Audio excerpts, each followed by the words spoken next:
Vous retrouvez maintenant La foi prise au mot, votre émission de formation chrétienne présentée par Régis Burnet. Aujourd'hui, l'homme, un animal pire que les autres, avec le philosophe Jacques Ricot et le journaliste Paul Sugy.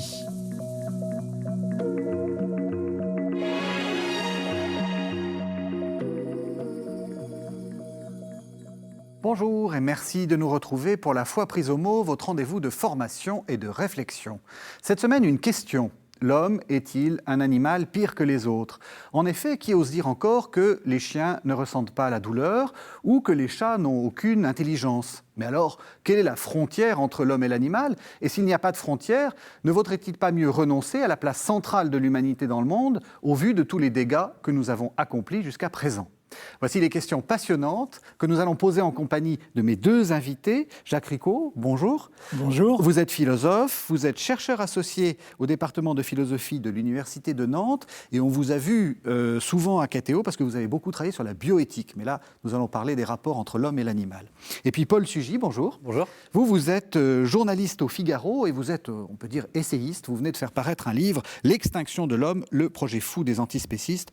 Vous aussi, vous avez fait paraître un livre, hein, Jacques Ricot, je le montrerai tout à l'heure. Alors, qu'est-ce que vous pensez de mon introduction ? Est-ce que vous seriez d'accord avec ce discours qui consiste à dire que l'homme est quand même un animal dangereux, nuisible, que depuis le temps que nous existons sur cette planète, nous n'avons pas fait que du bien à cette planète ? Paul Sugy ? Évidemment, on ne peut être qu'à d'accord avec vous dans la mesure où l'homme a ce privilège maudit entre tous que d'être capable de mal agir et que en cela, il est la seule espèce animale présente sur Terre à être capable de cela, c'est-à-dire à être capable d'une morale qui lui donne la connaissance du bien et du mal. Et donc, en cela, non seulement l'homme peut mal agir, mais en plus de cela, il a cette terrible charge qui pèse sur ses épaules que d'avoir conscience de ses mauvaises actions. La question que vous posez est d'actualité. On entend beaucoup de gens formuler un peu dans ces termes, si vous voulez, la question du rapport entre l'humain et l'animal, disant effectivement qu'il n'y a au fond pas de raison de penser que l'homme est supérieur à l'animal, voire quand on regarde l'histoire, et même l'histoire récente, on aurait plutôt des raisons de penser au contraire qu'il lui est inférieur, en cela justement qu'il est capable, qu'il s'est rendu capable de commettre des choses effroyables. Et dans l'actualité récente, on entend encore par exemple certains internautes rentrer dans ces débats sur Internet en disant au fond, continuer de défendre l'exploitation des animaux au nom d'une éventuelle supériorité de l'homme, c'est se rendre complice des pires crimes que l'humain a commis par le passé. Souvent d'ailleurs, on tourne autour des chambres à gaz et du génocide commis par les nazis. Il y aurait une sorte de filiation. Les éleveurs du XXIe siècle seraient au fond aussi barbares que les gardiens des camps de concentration nazis au XXe. Et ça a d'ailleurs été étayé. Un certain nombre d'essayistes même ont filé cette métaphore, certains allant jusqu'à parler de l'élevage et de l'exploitation des animaux par l'homme comme d'un éternel Treblinka. Et donc, au fond, il y aurait cette idée que notre attitude à l'égard des animaux reflète, au fond, ce que nous avons de pire au fond de notre âme, une forme de capacité de mal agir qui se perpétue par la boucherie effroyable que nous commettons par le simple fait de consommer de la viande. Vous aussi, Jacques Ricot, dans votre livre, vous commencez, donc, qui sauvait l'homme ou le chien ? Vous commencez par une petite anecdote où, en fait, on vous tient ce discours-là. On m'a tenu en effet ce discours, et à plusieurs reprises, mais je dirais à de nombreuses reprises, qui consiste à dire que l'homme étant un prédateur depuis si longtemps, il est normal qu'il commence à expier un peu ses fautes, dont nous sommes d'ailleurs les victimes tous globalement sur cette planète, puisque non seulement nous exploitons les animaux, mais nous détruisons la nature, et la nature qui permet aux animaux de vivre conformément à leur espèce, conformément à leur biologie. Donc en effet, ce discours existe. L'anecdote à laquelle vous faites référence est la suivante. Un étudiant en biologie se trouve à côté de moi lors d'un dîner. Je ne le connais pas, lui ne me connaît pas encore. Je vois qu'il laisse sur son assiette tout ce qui est non seulement viande, mais aussi produits animaliers. Il ne mange pas de fromage. Donc j'entame la conversation avec lui. Et comme je le vois très très énervé après cette espèce humaine que nous sommes et qui a fait les choses les pires qui soient dans l'histoire, je lui propose une expérience de pensée, je lui dis, mais si vous aviez une seule personne à sauver, ou un seul être à sauver, dans une situation que j'invente sur le champ, voilà, je vais glisser moi-même dans la Loire, puisque je suis nantais, c'est dans la Loire que je vais glisser, et un chien errant se promène à nos côtés, et lui aussi glisse dans la Loire. Vous ne pouvez en sauver qu'un seul, lequel choisissez-vous de sauver? Et sans aucune hésitation, il me dit, bien évidemment, le chien. Évidemment, vous imaginez que je me suis dit que je n'irais jamais me promener avec lui. Mais surtout près de la Loire. Mais c'était un homme intelligent. C'était quelqu'un qui avait fait des études supérieures, biologie, et qui réellement pensait ce qu'il disait. Et cette anecdote, elle s'est renouvelée à de nombreuses reprises. C'est-à-dire qu'aujourd'hui, il y a bel et bien chez certains, chez tous les animalistes, je m'empresse de le dire tout de suite quand même, l'idée que oui, l'homme ne vaut pas la peine d'être sauvé. C'est pourquoi le mot « sauver » figure dans le titre qu'a choisi l'éditeur, parce qu'il a commis trop de crimes. Alors, non seulement les références à la Shoah qui viennent d'être faites sont présentes, mais aussi, tout simplement, dans l'histoire de la philosophie, nous savons bien que Rousseau le disait magnifiquement dans un très beau texte, nous savons bien que l'homme peut descendre plus bas que la bête. Mais pourquoi peut-il descendre plus bas que la bête ? Parce qu'il peut monter plus haut aussi, parce qu'il a ses capacités d'élévation, ses capacités de morale, ses capacités de faire le bien et pas simplement le mal. Mais le fait de pouvoir faire du mal est pire que celui que font les animaux, vient aussi de cette capacité qu'il a à faire le bien. Et c'est ce fond originaire de bonté qu'il ne faudrait tout de même pas gommer dans l'affaire.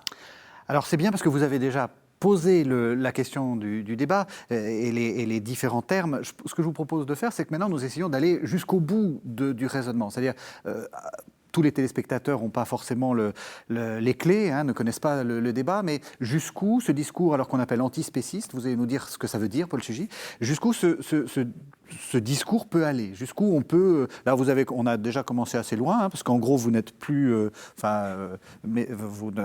sauf si vous savez très bien nager, Jacques Ricot, vous n'existez plus.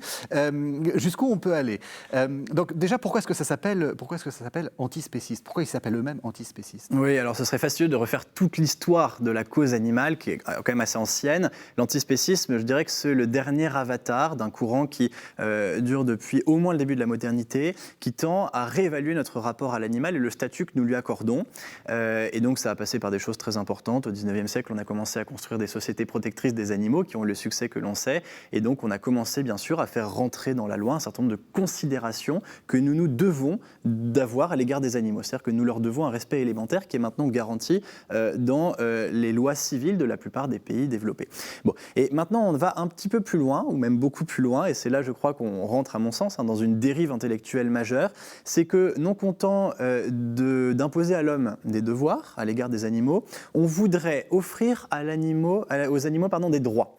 C'est-à-dire que l'on voudrait qu'ils aient une forme de personnalité juridique, reconnue par les textes qui régissent nos sociétés, qui leur vaille une forme de dignité que ensuite nous devons respecter, non pas simplement parce qu'il s'agit d'un devoir et que nous honorons en cela notre propre humanité, mais parce que l'animalité serait respectable de la même façon que nous. Et donc l'antispécisme résume ça en disant, au fond, il n'y a pas de raison valable de discriminer une espèce plutôt qu'une autre.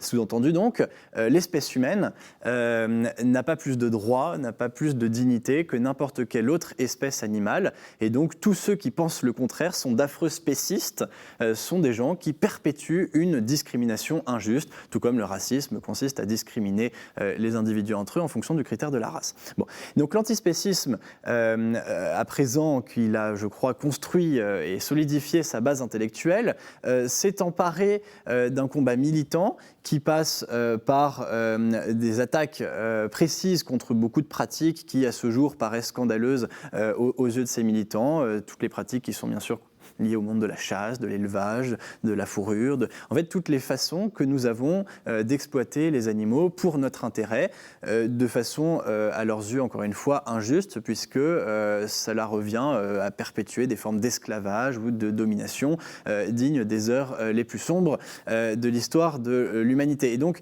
l'antispécisme, c'est vraiment la radicalisation de ce nouveau regard sur l'animal. Si on résume très bien en quelques mots tout simplement le débat, nous sommes confrontés à un choix de société. Jusqu'à maintenant, nous avons vécu dans une société qui mettait la personne humaine au sommet de toutes ses institutions. C'est-à-dire que notre morale, nos lois civiles, nos institutions défendaient l'humain et ses intérêts de façon quasiment exclusive, ou en tous les cas de façon supérieure bien sûr aux intérêts de toutes les autres formes de vie présentes dans le cosmos. L'antispécisme inverse complètement cette vision des choses et décrète que désormais les intérêts des humains et les intérêts des animaux, qui ne sont pas nécessairement les mêmes, bien sûr les antispécistes sont conscients que a priori une autruche n'a aucun intérêt à aller dans un cinéma, mais vous voyez, les intérêts des animaux restent considérés à égalité avec les intérêts des humains. Tout différent qu'ils soient, il faut qu'ils soient pris en compte à égalité avec les nôtres. Et donc, dans cette société-là, l'appartenance à l'humanité ne constitue plus un critère décisif pour avoir un certain nombre de droits, à commencer par par ceux qui sont édictés dans les droits de l'homme, c'est-à-dire le fait de devoir préserver son intégrité physique, morale, etc. Et donc, ce système de pensée antispéciste, au fond, nous conduirait à une révolution qui nous obligerait à repenser pour chacune de nos institutions la place que nous accordons aux intérêts des animaux, quelle serait la place que nous leur accorderions, y compris dans nos institutions politiques. Il faudrait des représentants civils qui incarnent ces intérêts pour qu'ils soient discutés et débattus au plus haut de toutes les grandes organisations nationales ou internationales. Ce serait au fond une société inclusive par excellence, puisque aux côtés des humains, les animaux désormais tiendraient leur place à part entière. C'est mal une société inclusive, Jacques Ricot ? Bien sûr que non, c'est pas mal d'une société inclusive, mais ça dépend évidemment du type d'inclusion qui est ici proposé. Je ne rentre pas, en ce qui me concerne, dans le conflit spéciste-antispéciste. Pourquoi ? Parce que je trouve que ce sont des concepts philosophiquement et éthiquement mal formés, mais j'observe que malgré tout, il est peut-être légitime de s'interroger sur l'homme comme sommet, c'est-à-dire comme le seul détenteur de toute finalité possible, de toute valeur même à promouvoir. Je crois que là, il y a peut-être quand même une révision à opérer. Et les excès dont on va sans doute encore reparler tout à l'heure, du mouvement animaliste, ne doivent pas occulter le fait que quelque chose, à mes yeux tout de même d'important, est en train de se dire. Il y a comme un symptôme tout de même du fait que nous avons maltraité les animaux, en particulier depuis la révolution industrielle, depuis que les paysans sont devenus des exploitants agricoles. Le mot n'est pas neutre et il est un peu l'ancêtre de ce qui maintenant s'appelle l'exploitation animale. C'est un mot que je n'aime pas, l'exploitation animale, parce qu'il y a d'autres manières, évidemment, pour les éleveurs d'être aux côtés des brebis quand ils sont bergers, ou d'être aux côtés des vaches. J'ai des amis et même des parents dans ce métier qui aiment leurs animaux. Mais je préfère, plutôt que de me lancer dans cette controverse spéciste-antispéciste, essayer de voir de l'intérieur ce qui meut le mouvement animaliste. Et dans le mouvement animaliste, j'observe des propos, des réflexions qui me paraissent intelligentes, intéressantes sur le plan académique. Je veux ici citer le travail que je trouve assez remarquable de Corinne Pelluchon, qui est clairement du côté des animalistes, qui ne s'en cache pas, mais qui fait un travail universitaire, académique, approfondi, et qui me paraît mériter considération. Par exemple, quand elle fait remarquer que ça n'est quand même pas innocent d'avoir dans son assiette des animaux qui ont été maltraités auparavant. Bon, on peut ne pas aller jusqu'où elle va, mais on est obligé quand même de se laisser inquiéter, intriguer, interroger. C'est ça le fond de peut-être du propos que j'essaie de tenir moi-même, où je me méfie évidemment de la dissolution des frontières entre l'homme et l'animal. Je crois que c'est même très dangereux, et pas seulement pour l'homme, mais aussi pour l'animal, parce qu'enfin, qui est responsable ? Ce mot de responsabilité, seul l'homme peut l'endosser. À lui seul sont imputables des actions, pas aux animaux. Ça, c'est clair. Et donc, si lui est responsable, les animaux, eux, ont une innocence originaire. Ils sont par définition innocents. Ils sont par définition irresponsables. Or, dans le livre auquel Paul Sugy fait référence, celui des auteurs canadiens Donaldson et Kymlicka, il est question de la responsabilité des animaux. Alors là, il y a une dérive. Autant je pense que dans ce livre, il y a des choses intéressantes. Il y a, on y reviendra peut-être tout à l'heure, une manière de faire rentrer dans la cité les animaux en fonction des catégories qu'ils essaient de balbutier, d'inventer. Autant je pense que lorsqu'ils parlent de la responsabilité des animaux, ils ont tort. Quand j'ai lu leur livre et que ce mot est apparu, je me suis dit, c'est pas vrai, c'est une erreur du traducteur. J'ai contacté le traducteur, j'ai lu le texte en anglais, et c'est bien le mot de responsabilité, en anglais, c'est bien le mot de responsabilité. Et donc là, il y a en effet quelque chose qui ne va pas du tout, et qu'il faut sans cesse dénoncer. Mais il est vrai que nous maltraitons les animaux, et on ne peut pas faire l'impasse là-dessus. Ce n'est pas simplement que nous paraissons les maltraiter, mais nous les maltraitons réellement. Et c'est comme toujours, quand vous allez trop loin dans un sens, le mouvement pendulaire provoque un mouvement inverse qui vous empêche de vous arrêter là où vous devriez vous arrêter, et vous allez trop loin dans la dénonciation d'un excès en fabriquant vous-même un contre-excès.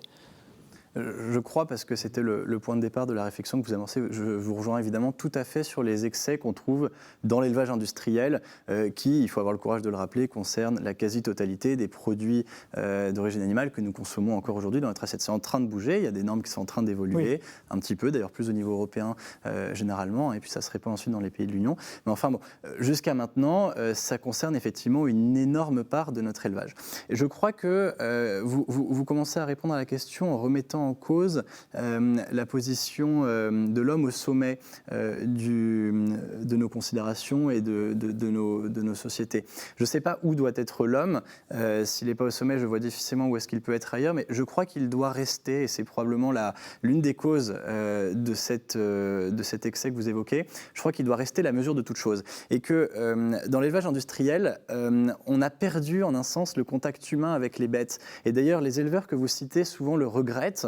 Je crois même que certains sont rongés par cette impression qu'au fond, quand on a un troupeau trop important, quand on ne connaît plus chacune des têtes de son bétail, quand on est obligé de recruter des machines et non plus des ouvriers agricoles pour faire un certain nombre de tâches qui aillent de la traite aux soins apportés aux bêtes, quand on ne va même plus tous les jours dans son exploitation parce qu'on a des capteurs qui nous avertissent en temps réel de ce qui se passe dans le troupeau, eh bien, on déshumanise le rapport à l'animal. Et que c'est de cette déshumanisation et de cette machinisation de l'élevage que procèdent beaucoup d'excès et beaucoup de choses qui, moralement, effectivement, nous interrogent dans notre rapport aux animaux. Après, je ne suis pas peut-être tout à fait d'accord avec vous lorsque vous dites que l'antispécisme, en tout cas que les débats contemporains, malgré leur radicalité sur la question animale, permettent de servir cette question qui nous préoccupe tous. Je crois au contraire qu'avec des positions trop extrêmes, on s'est éloigné au fond du vrai sujet, qui n'a jamais été de savoir s'il était légitime pour l'homme de consommer l'animal, mais qui était de savoir dans quelle mesure est-ce que l'homme peut le faire d'une façon qui est respectueuse de l'animal ou non, à partir de quel moment est-ce que justement il y a un lien qui se dégrade ou qui se détériore. Et cette question-là, généralement, n'est plus jamais posée lorsque l'on a des débats médiatiques sur la question animale. C'est simplement, est-ce que c'est bien ou est-ce que c'est mal ? Vous voyez, on a perdu toute subtilité et toute nuance dans l'approche.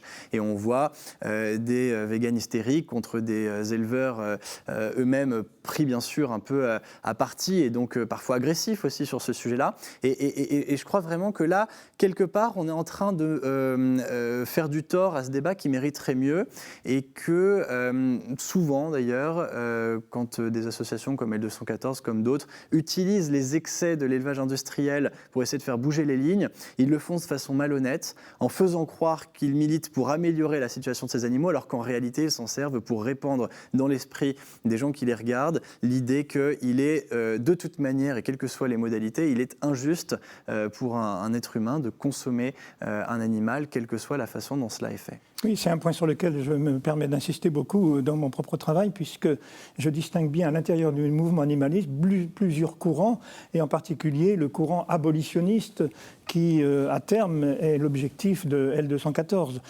Abolitionniste, ça veut dire quoi ? Pardon ? Abolitionniste de quoi ? Ça veut dire alors exactement ce que vient d'exprimer Paul Sugy, c'est-à-dire le fait que nous devons tous devenir à terme des véganes. C'est un horizon que je qualifie moi-même d'eschatologique, mais qui me paraît quand même pas à la mesure du futur humain tel que je l'imagine, mais c'est cet horizon qui consiste à abolir systématiquement, alors non seulement toute consommation de l'animal, mais pour reprendre leurs termes, toute exploitation de l'animal. Ça va très loin. Et une des dérives qu'il faut quand même relever ici, c'est celle qui consiste à dire, chez certains d'entre eux, pas tous quand même, parce que je me suis aperçu qu'il y avait quand même beaucoup de nuances à l'intérieur du mouvement animaliste. Et c'est là-dessus, moi, que je fais porter mon attention le plus fortement. Mais vous avez, par exemple, un auteur comme Thomas Lepelletier qui est en train de réfléchir à la manière dont nous pourrions faire en sorte que les animaux sauvages ne soient pas sauvages entre eux. Bien du plaisir, parce que ça... mais il commence, à la suite d'ailleurs d'auteurs canadiens très récents, Johansen en particulier, il commence déjà à essayer d'envisager des stérilisations, ici, des éducations d'animaux sauvages pour qu'ils soient moins méchants avec les autres.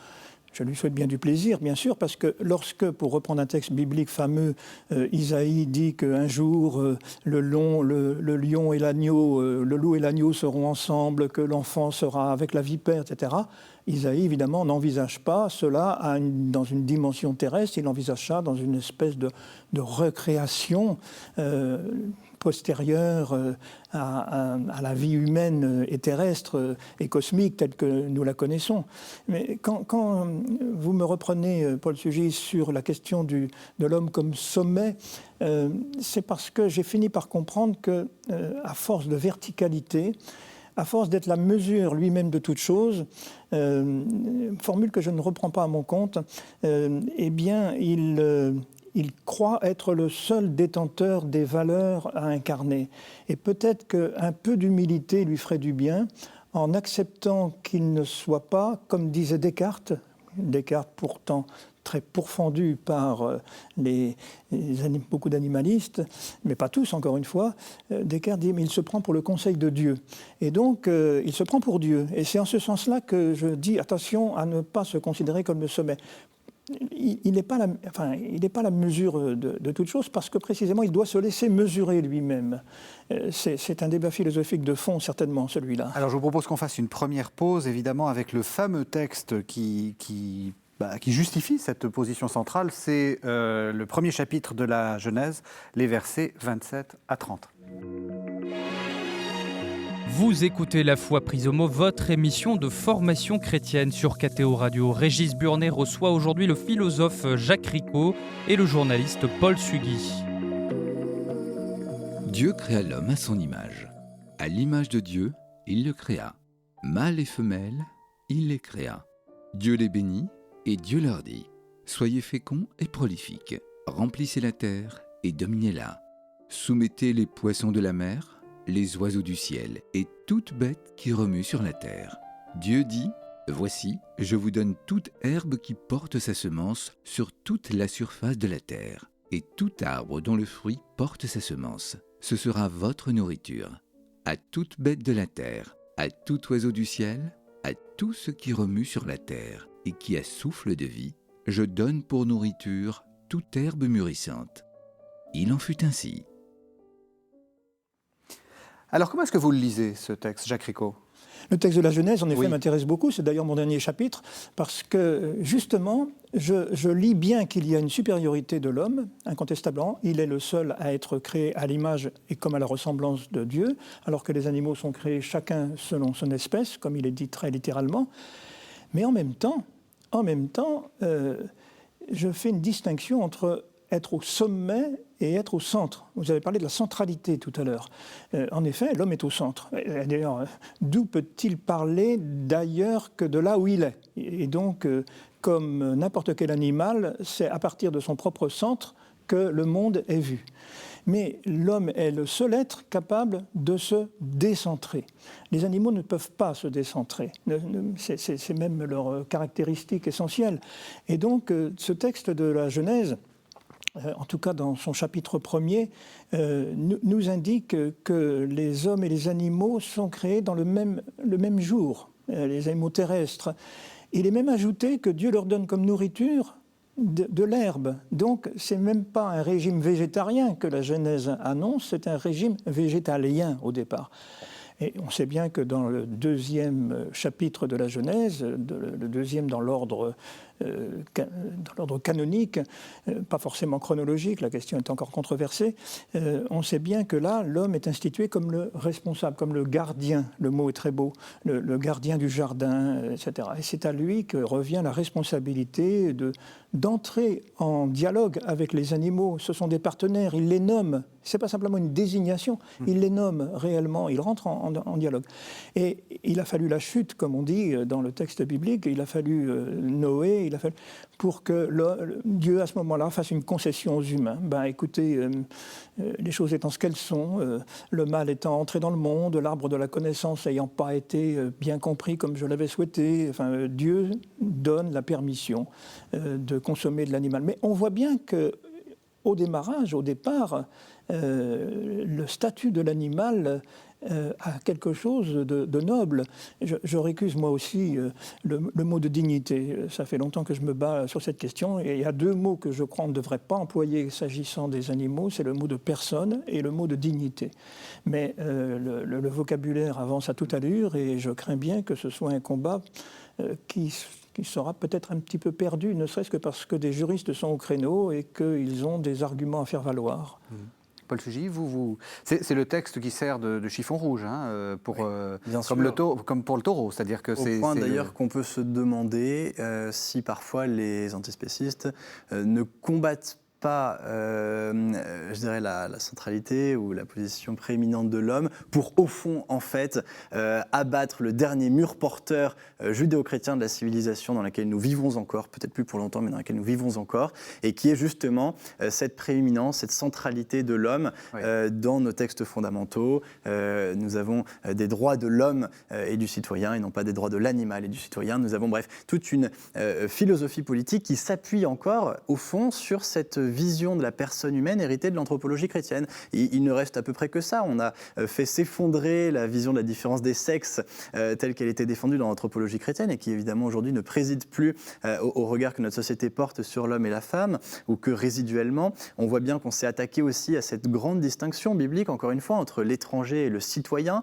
Et donc, dernière grande distinction fondamentale, c'était celle qui séparait l'humain de l'animal. Et bien sûr, les antispécistes ont, je crois, une haine assez féroce de l'Église pour ça, et pour ce texte-là en particulier, et avec l'Église d'ailleurs tous les grands monothéismes, hein, on lit sous la plume de certains auteurs antispécistes, vraiment je crois une férocité inouïe à l'égard du monothéisme qui d'ailleurs un petit peu de la façon d'ailleurs dont Marx le dénonce, serait cette espèce de poudre aux yeux qui nous ferait considérer des situations profondément injustes, des exploitations, des dominations. Maintenant, on parle même d'hégémonie dans la nouvelle langue post-marxiste, des hégémonies donc qui seraient drapées dans ce récit créateur qui justifierait ensuite toutes les exactions. Il faut voir aussi qu'il y a un certain nombre de confusions qui sont faites et que par exemple, notamment dans dans la pensée libérale. Je pense à un auteur qui a été un petit peu un précurseur de l'antispécisme tel qu'on connaît aujourd'hui, qui est Jeremy Bentham, grand pionnier de la pensée utilitariste. Je crois qu'il y a une réaction aussi, non pas seulement au texte de la Genèse et à la façon dont il a été ensuite interprété par la tradition de l'Église, mais à la vision de l'animal chez Descartes, qui est, je crois, une radicalisation caricaturale de cette position de l'homme. Et je ne crois pas, par exemple, qu'on puisse lire dans la Genèse immédiatement l'idée que l'homme serait maître et possesseur de la nature. Ça me semble une interprétation. Ce que Descartes ne dit pas, hein, rappelons-le. Ce que Descartes écrit, ce qu'ensuite la tradition cartésienne comme maître et possesseur. Voilà, comme maître et possesseur, puisque la tradition cartésienne a radicalisé, je pense parfois des fois aussi une vision très naïve de l'animal, qui a beaucoup évolué, parce qu'on a la chance de vivre à une époque où la recherche scientifique a fait d'immenses progrès, et il faut le rappeler, l'avancée dans le champ de la philosophie et de la morale de la question animale coïncide avec l'avancée des travaux des éthologues qui nous font découvrir aussi l'animal sous un jour éblouissant, c'est-à-dire que nous avons une connaissance bien plus précise aujourd'hui de l'intelligence, de la psychologie peut-être, en tout cas d'un certain nombre de comportements psychosociaux chez les animaux que nous ignorions il y a encore très peu de temps. Et donc tout cela fait que je crois évidemment que notre regard sur les animaux évolue. Moi j'avais noté aussi qu'il y avait une forme d'anthropomorphie qui était apparue dans la culture populaire, le fait par exemple de s'intéresser aux documentaires animaliers qui nous montrent l'animal sous un jour intime, cette fois-ci plus du tout féroce ou sauvage, mais au contraire très intimiste, même très mignon. On considère les animaux différemment, bien sûr, si on les voit à travers l'œil du commandant Cousteau, que dans les représentations mythologiques où la bête atroce est une menace permanente pour l'homme. D'ailleurs, nous ne vivons plus au contact des animaux, ou quasiment plus. La population rurale elle-même, à l'exception peut-être de ceux qui vivent avec des animaux de ferme, ne rencontre plus des animaux sauvages tous les 4 matins. Et en tous les cas, ces animaux-là, maintenant, nous fuient et ne cherchent certainement pas à nous menacer. Donc peut-être que cela aussi, ça fait qu'on a une prédisposition, je dirais, plus naturelle aujourd'hui à porter un regard empathique, affectueux sur les animaux. Mais dans ce que vous dites, là, j'entends des choses assez complexe à articuler, c'est-à-dire d'un côté que vous aimez les animaux, enfin vous n'êtes pas sans cœur, rassurez-moi, et puis vous dites il faut au contraire être, l'éthologie nous permet d'avoir une compréhension beaucoup plus fine de ce que c'est que l'animal et finalement peut-être d'être un peu moins grossier vis-à-vis de la séparation entre homme et animal, dans le sens de la manière dont on l'a séparé autrefois, sur le langage ou sur les sentiments, sur le bon. Mais vous dites en même temps, il y a un agenda politique derrière. Vous dites il ne faut pas confondre le fait qu'on peut se rapprocher de l'animal et rentrer en sympathie avec lui, avec le fait... De le rendre responsable, d'en faire une personne civique. Le problème, c'est la confusion, justement. C'est-à-dire qu'effectivement, les débats tels qu'ils sont orchestrés le plus souvent autour de cette question créent des confusions, introduisent des concepts douteux, comme vous l'avez très bien dit, Jacques Ricot, nous font parfois douter de nous-mêmes et nous font donc perdre de vue les différences métaphysiques fondamentales qui subsistent entre l'humain et l'animal, ou en tout cas les font passer pour accessoires. Et que justement, au milieu de cette confusion, il faut être capable de retrouver notre juste place. Et c'est là que les antispécistes ou les animalistes de tout poil nous adressent une critique assez féroce. C'est même le titre d'un livre de Mélanie Joy qui écrit donc contre le carnisme et qui pose cette question: pourquoi est-ce que nous aimons les chiens et que nous mangeons des cochons et des vaches? Vous voyez, pourquoi est-ce qu'on aura un rapport différent à certains animaux en fonction du besoin immédiat qu'on en a? J'ai besoin d'affection, je vais trouver un chien de compagnie, j'ai besoin de manger, je vais aller tuer ma vache que je vais conduire à l'abattoir. Bon, effectivement, c'est une préoccupation philosophique intéressante. Pourquoi est-ce que notre regard sur les animaux changerait? Au fond, est-ce que c'est vraiment juste? Mais c'est là, justement, qu'on perd de vue ce qui est, dans la tradition judéo-chrétienne et rappelé par le texte de la Genèse, qui dans d'autres civilisations ou dans d'autres philosophies peut trouver une explication différente, mais qui est qu'au fond, dans l'ordre du cosmos, nous avons des animaux qui sont d'abord à notre service, qui ne sont de ce point de vue-là pas nos égaux. Dire que l'animal est à notre service ne suppose certainement pas qu'il faut l'ignorer superbement, qu'il ne faut pas s'intéresser avec une connaissance scientifique pointue à ses besoins et à ses intérêts, à la spécificité de chacun de ses comportements, ni même qu'on ne peut pas éprouver de l'affection pour nos animaux, bien sûr. D'ailleurs, je crois savoir, et là encore, c'est quelque chose qui va peut-être vous sembler paradoxal et qui est dénoncée par beaucoup de véganes comme une hypocrisie, je crois pourtant que c'est vrai, que les éleveurs souvent aiment leurs bêtes, aiment comme on aime un animal, Oui, bien sûr, sûr, pas comme on aime son frère, mais qu'ils ont une affection sincère pour elles, ce qui ne les empêche pas le jour venu de les conduire à l'abattoir, car encore une fois, ces animaux sont à notre service. Alors on va revenir sur ce que vous disiez, c'est-à-dire la centralité peut-être qu'est-ce qui justifie la position centrale de l'humanité. Un deuxième texte, je vous propose qu'on entende un texte du Politique de Platon. Vous allez entendre l'étranger, qui est donc un personnage qui discute sur la question de ce que c'est qu'un animal et ce que c'est qu'une bête, et est-ce que le fait que nous soyons un animal doué de raison ne fausse pas un peu le regard que nous en avons? L'étranger, tu m'as répondu avec tant d'empressement qu'il y avait 2 genres de vivants, celui des hommes et celui de toutes les autres bêtes prises en bloc. Détachant une partie, tu pensais que le reste que tu laissais de côté ne formait en tout qu'un seul genre, et cela parce que tu avais un même nom pour les désigner toutes en les appelant bêtes. Or cela, c'est ce que ferait peut-être un autre animal, s'il en existe, doué de réflexion comme, mettons, la grue ou toute autre espèce du genre. Elle attribuerait probablement les noms comme tu le fais, en prenant d'abord un seul et même genre, celui de grue, pour l'opposer aux autres vivants, et pour se glorifier elle-même. Elle rejetterait en bloc le reste, y compris les hommes, pour lequel elle n'utiliserait probablement aucun autre nom que celui de bête. Alors Jacques Ricot, qu'est-ce qui justifie la centralité de l'humanité, et est-ce qu'il y a une différence pour vous de nature entre les hommes et les animaux? La réponse est oui, selon la lorgnette que vous utilisez. La réponse est non, selon les lunettes que vous utilisez. Évidemment, si vous êtes dans la zoologie, si vous êtes dans le darwinisme, il y a une différence de degré. Nous avons tous été des animaux et nous avons encore en nous beaucoup de traits qui sont communs aux animaux et en particulier à ceux qui sont les plus évolués. Mais si vous faites de la philosophie, de la métaphysique ou même tout simplement des sciences humaines, des sciences sociales, vous voyez bien qu'il y a une différence de nature. Et j'ajouterais d'ailleurs que si différence de degré il y a, elle est tellement considérable qu'elle devient une différence de nature. Parce que ce n'est pas parce qu'un singe, un bonobo est capable de fabriquer une lance pour détruire des termites, par exemple, qu'il est capable d'envoyer dans l'espace des vaisseaux avec à leur bord d'autres bonobos aux commandes, etc.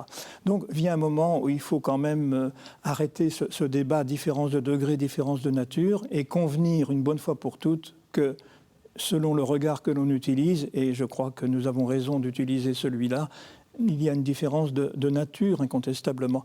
C'est donc, je plaide pour une centralité, en effet, de l'homme qui ne peut pas faire autrement, je le répète, que de regarder l'univers, de le considérer à son échelle. C'est ce que dit Platon, hein? C'est ce que dit Platon. Nous sommes comme les grues, comme les animaux. Nous n'avons pas d'autre point d'observation et d'action que celui où nous sommes. Et c'est pourquoi je fais partie de ceux qui défendent l'anthropocentrisme, c'est-à-dire que, mais où est notre centre? Si ce n'est pas là, je me méfie de ceux qui vont l'occuper, ce centre, parce que les candidats à l'occupation du centre sont légion. Il y a les biocentristes qui pensent que c'est le vivant qui est au centre de tout, ce qui pose beaucoup de problèmes, les zoocentristes, les pathocentristes. Je crois qu'il faut garder la mesure ici, garder notre raison et admettre que c'est l'homme et lui seul qui peut décider de façon responsable, ou hélas irresponsable, de la place de chacun dans le cosmos, dans l'univers, y compris donc de la place des animaux. J'en profite, permettez-moi de le dire comme ça, qu'il y a une lecture de Descartes qui est tout à fait fausse, et j'ai trouvé chez les animalistes eux-mêmes, en particulier les universitaires, des critiques de la critique de Descartes, c'est-à-dire qu'ils sont capables de lire Descartes un peu autrement que de façon simpliste. Descartes n'a jamais mis l'homme au centre de l'univers dans la signification qui est commune aujourd'hui.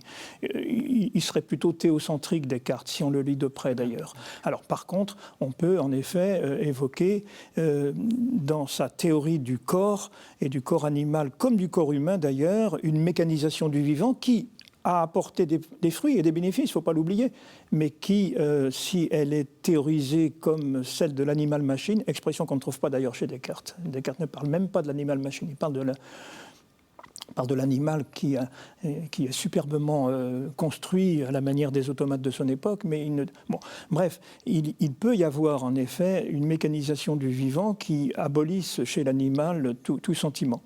Même ça, Descartes ne le dit pas. Enfin, si j'ai voulu consacrer un chapitre complet à Descartes, c'était pour réhabiliter ce grand philosophe que l'on critique un peu trop cavalièrement à mes yeux.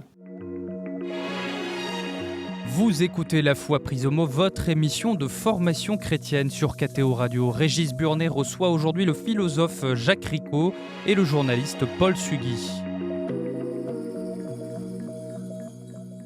Mais est-ce que du coup le problème c'est justement la référence à Dieu, c'est ce que vous avez commencé à dire, c'est-à-dire que, enfin, en négatif, lorsqu'on n'a plus cette référence qui singularise l'humanité, la difficulté, c'est qu'on est obligé de réfléchir à des questions de langage, des questions d'intelligence, des questions même de morale, etc. Parce qu'en fait, il nous manque une sorte de point, quoi. C'est la thèse de Rémi Brague que j'ai en partie citée au début du livre. C'est que, heureux d'être aussi intelligent que Rémi Brague. Non, mais elle est, je crois, déterminante pour comprendre pourquoi est-ce qu'aujourd'hui l'humanisme est dans une impasse. Oui. Et d'ailleurs, je me garderais bien de me présenter comme étant l'avocat de l'humanisme. Je ne sais pas s'il faut le défendre. L'humanisme s'est retrouvé dans l'auto-affirmation de lui-même à un moment où il fallait qu'il se démarque de ce qui le légitimait. Il fallait qu'il s'auto-légitime, vous voyez. Et donc, pour cela, il fallait qu'il se sépare de Dieu. Et simplement, à ce moment-là, il s'est rendu compte qu'il était peut-être un peu fragile. Et que je crois que la critique, au fond, qu'adresse l'antispécisme, et en cela, je vous rejoins, car je crois qu'effectivement, elle est intéressante et elle nous permet peut-être de comprendre l'une des impasses intellectuelles de notre époque. La critique qu'adresse l'antispécisme à l'humanisme, j'entends ici l'humanisme athée, c'est-à-dire l'humanisme du 19e siècle, l'humanisme des Bon, cet humanisme-là, au fond, n'est pas capable de rendre compte des raisons de sa légitimité. Il a du mal. Il est en peine de trouver dans la nature, il est en peine de trouver dans tous les domaines explorés par les sciences de la raison des justifications à la prééminence de l'homme sur tout le reste du cosmos. Simplement, cet humanisme-là, rationaliste, retranché de toute métaphysique, de toute considération qui échappe à l'ordre de la matière, et l'antispécisme dialogue au fond dans un champ qui ne m'intéresse pas spécialement, puisque je ne crois pas que l'on puisse séparer en l'homme la part qui revient à sa corporéité, à la matière qui est en lui, et en cela d'ailleurs l'homme est effectivement un animal comme un autre, et à ce qui est justement l'extrait de l'animalité qui est sa vie, que l'on appelle intellectuelle, spirituelle, morale, philosophique, peu importe à la limite, mais en tous les cas on voit bien qu'il y a un principe en l'homme qui échappe à la tyrannie de la matière. Jacques Ricot l'a très bien dit, c'est-à-dire que si on ne prend la question animale que à l'aune des sciences dures, des sciences de la nature, des sciences qui à travers le regard que porte la raison humaine sur le monde, explorent les phénomènes, alors on ne sera pas capable d'affirmer qu'il y a entre l'espèce humaine et les autres espèces animales autre chose que des différences de degré. Là où on peut observer des différences de nature, c'est comme vous l'avez très bien dit, en rentrant dans d'autres champs de la connaissance humaine, que ce soit les sciences humaines, la littérature, l'histoire aussi très importante, l'histoire qui finalement là aussi encore un propre de l'homme. Je ne crois pas que les animaux aient des récits collectifs qu'ils se transmettent de génération en génération. Bon, et donc tous ces discours qui nous parlent de l'homme autrement justement que comme un corps animé par une vie animale. Et donc, et d'ailleurs moi je suis assez sévère avec cette tentation-là, c'est-à-dire que je considère que lorsque l'on veut ériger une parole scientifique comme étant la seule à même de rendre compte d'un phénomène, je crois qu'on est immédiatement plongé dans le domaine de l'idéologie. L'idéologie marxiste est une radicalisation de la pensée économique et ne veut lire l'ensemble du réel qu'à l'aune de la pensée économique. De même que les théories nazies le font à l'aune du discours sur les races, de même que un certain discours qui se développe dans les universités de sciences sociales qui prétend que tout n'est jamais qu'une construction mentale et que, au fond, la nature n'existe nulle part, c'est une radicalisation idéologique des sciences sociales prise comme le seul discours capable de transmettre une vérité sur l'homme. Et bien de la même façon, il y a une idéologie antispéciste, une idéologie zoocentriste qui ne veut plus considérer l'humain que sous l'angle de son animalité, tel qu'en rendent compte les sciences de la nature. Et donc, pour échapper à cette idéologie, il faut être capable, justement, d'accepter que l'homme est un mystère qui nous échappe d'ailleurs en partie, dont nous ne sommes pas capables de rendre compte aujourd'hui entièrement et de façon exhaustive. Et l'homme est un mystère que viennent éclairer différentes facettes d'une mosaïque intellectuelle constituée des différents champs de connaissances humains qui, chacun à leur manière, nous parlent de nous-mêmes et explorent ce grand mystère de l'humanité. Et en cela, on a une réponse qui peut être parfois peu satisfaisante pour des esprits rationalistes qui veulent justement une morale tout entière appuyée sur la raison humaine. Mais je ne crois pas que vouloir construire une telle pensée, une telle morale soit souhaitable. Moi, j'avais soulevé quelques objections par rapport à la morale antispéciste, notamment le fait que fonder une morale uniquement sur l'observation des phénomènes me semble très dérangeant. Cela veut dire que si demain, je découvre que telle ou telle forme de vie était douée de sensibilité alors que je n'en avais pas conscience, ça veut dire que jusqu'à cette découverte, j'ai été obligé de mal agir par ignorance. Vous voyez, j'ai eu l'occasion d'en débattre avec un certain nombre d'antispécistes il y a quelques jours et qui me disaient, au fond, on va libérer les animaux comme on a libéré jadis les femmes ou les esclaves. Mais je ne crois pas que ni la libération des esclaves ni la libération des femmes ait supposé une découverte intellectuelle. On ne s'est pas réveillé un jour en se disant, mais au fond, les femmes sont nos sœurs en humanité et donc à partir du moment où on en a conscience, il devient injuste de les exploiter. On a toujours eu cette conscience comme une évidence. Simplement, l'homme, dans la perversion de son âme, avait accompli une immense injustice qui était entérinée par les institutions. Vous voyez, aucune découverte intellectuelle ou scientifique ne permet un perfectionnement moral. Ça, je suis tout à fait d'accord avec vous. Est-ce que les chrétiens ne sont pas aussi un peu fautifs, dans le sens où ils ont un peu déserté ce débat-là et ils voient, enfin, pour être très clair, il n'y a pas de théologie de l'animalité, il n'y a pas de théologie de l'animal. Ça manque un peu, ça. Alors, il commence à y avoir une sérieuse théologie de la création, incontestablement. Oui, Laudato Si a été une encyclique qui a été saluée unanimement par toutes les sphères, je crois, de l'intelligentsia et même de la vie politique. Il n'y a pas de théologie de l'animal. Il y a pourtant au moins un ouvrage fait par un anglo-saxon, un anglican, théologien, Andrew Lindsay, qui porte ce titre justement et qui n'est pas inintéressant, même si on peut discuter beaucoup de ses thèses, de ses thèmes, mais il avance tout de même des pions qui, à mon avis, méritent d'être examinés. Et j'ajouterais que ma démarche personnelle consiste, encore une fois, non pas à m'opposer frontalement à ce mouvement animaliste, mais au contraire à essayer, tout en dénonçant les dérives, et je ne m'en prive pas, comme le fait Paul Sugy aussi à sa manière, essayer de repérer à l'intérieur de ce mouvement animaliste ce qui, comme vous le dites, est le fruit de nos manques, c'est-à-dire de nos absences de réflexion suffisante sur le statut à accorder à l'animal. Pour moi, c'est un peu trop rapide de dire nous avons perdu de vue la transcendance telle que les juifs et les chrétiens nous l'enseignent. Je connais bien le travail, et je l'apprécie, de Rémi Brague, entre autres. C'est un des auteurs que vous citez, comme Pierre Manant, pour lequel j'ai beaucoup d'affection, beaucoup d'estime aussi intellectuelle. Eh bien, je crois qu'il y a quand même une recherche à l'intérieur même du mouvement animaliste d'une transcendance. Moi, je vous recommande la lecture de Éthique de la considération, je la nomme à nouveau, Corinne Pelluchon, parce qu'on voit cet effort très puissant et très stimulant, je crois, dans cette direction. Oui, beaucoup d'animaux. Alors, les animalistes que vous dénoncez sont, pardonnez-moi l'expression, journalistiques. J'ai le plus grand respect pour les journalistes et la profession que vous représentez ici. Mais quand je dis journalistique, c'est la déviation du métier de journaliste qui consiste à toujours simplifier, être dans le binaire, et de oppositions qui ne sont pas pertinentes, mais qui sont tellement efficaces dans le champ médiatique et dans le champ militant. Mais il y a à l'intérieur du mouvement animaliste, et j'y suis attentif, des efforts, des essais qui méritent d'être regardés. Peut-être suis-je naïf, mais il me semble que, je ne cache pas mon appartenance moi-même au christianisme et même au catholicisme, mais je crois qu'il ne faut pas non plus nous prétendre les seuls à être capables de penser correctement les choses.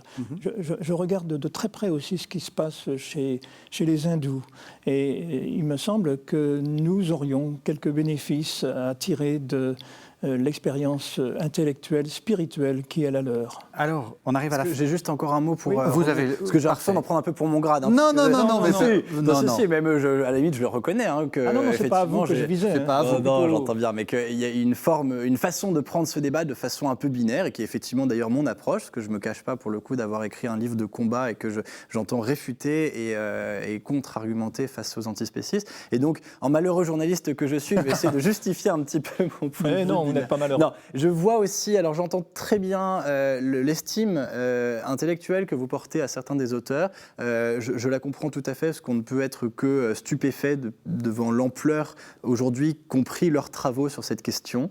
Il y a à prendre et à jeter à l'intérieur de ce champ disciplinaire maintenant à part entière que sont les études animales, mais il y a un effort qui est admirable. Mais je vois aussi à côté de ces travaux que vous citez, ceux de Cohen-Paluchon par exemple, des choses qui moi me paraissent très inquiétantes et qui, je crois, justifient pleinement la préoccupation que l'on peut avoir face à la montée de ces courants, et qui ne sont au contraire plus du tout dans une forme de recherche de transcendance, mais précisément un plaidoyer en faveur du nihilisme le plus absolu. Il y a un autre auteur qui n'est pas un journaliste, ce n'est pas un Émeric Caron ou un Hugo Clément, mais qui est un vrai auteur charpenté, dense, qui est David Olivier, qui est en France probablement l'un de ceux qui a le plus tôt déjà importé les thèses antispécistes en créant les cahiers antispécistes, en créant plus récemment les estivales de la question animale. Et donc j'ai eu l'occasion d'échanger avec lui, et il m'a attaqué sur un point précis, là où je ne m'y attendais pas. Il m'a dit, vous écrivez quelque part qu'il faut être fier d'être un être humain. Je considère le contraire. Je ne suis pas fier de ce pourquoi je n'ai aucun mérite. J'aurais très bien pu naître artichaut, courgette ou lapin. Cela, au fond, m'est égal. Je ne crois pas qu'il y a quelque chose de préférable à être humain qu'à être autre chose. Et là, pour le coup, on est dans le nihilisme le plus complet. Et d'ailleurs, je crois qu'une fois, devant cette phrase-là, que le débat n'est plus possible, au fond, on ne peut qu'exprimer deux convictions radicalement incompatibles. Par rapport à quelqu'un qui considère qu'il est insignifiant d'être humain plutôt qu'autre chose, alors effectivement la pensée se tait, car au fond c'est une attaque contre la pensée elle-même, puisqu'il n'est pas plus souhaitable d'avoir la pensée intelligente, la philosophie et la morale comme l'humain là, que d'en être dépourvu comme n'importe quelle autre espèce vivante. Mais la faute est encore plus grave, parce que quand il dit « si j'étais né lapin », ça n'a pas de sens. C'est comme si je disais « si j'étais né vous ou vous », si j'étais né autre, ça n'a pas de sens. Je ne peux pas, c'est impossible, c'est impensable de dire « je » et en même temps « je, un autre ». Non, c'est pas vrai. Le « je est un autre » est une belle formule de Rimbaud, mais là, ça n'a aucun sens. Donc au moins, pas plus pour un humain que pour un animal que pour un légume. Vous êtes d'accord. Alors, le téléspectateur va sans doute avoir envie de poursuivre ce débat, et donc c'est avec vos deux livres qu'il le fera. Le premier livre, donc Jacques Ricot, Qui sauvait, l'homme ou le chien, voilà, donc c'est le livre... C'est le sous-titre qui m'importe le plus. Oui, alors, sur la dissolution des frontières entre l'homme et l'animal, et c'est aux éditions MAM. Et puis, Paul Sugy, L'extinction de l'homme, et vous aussi, le sous-titre est important ?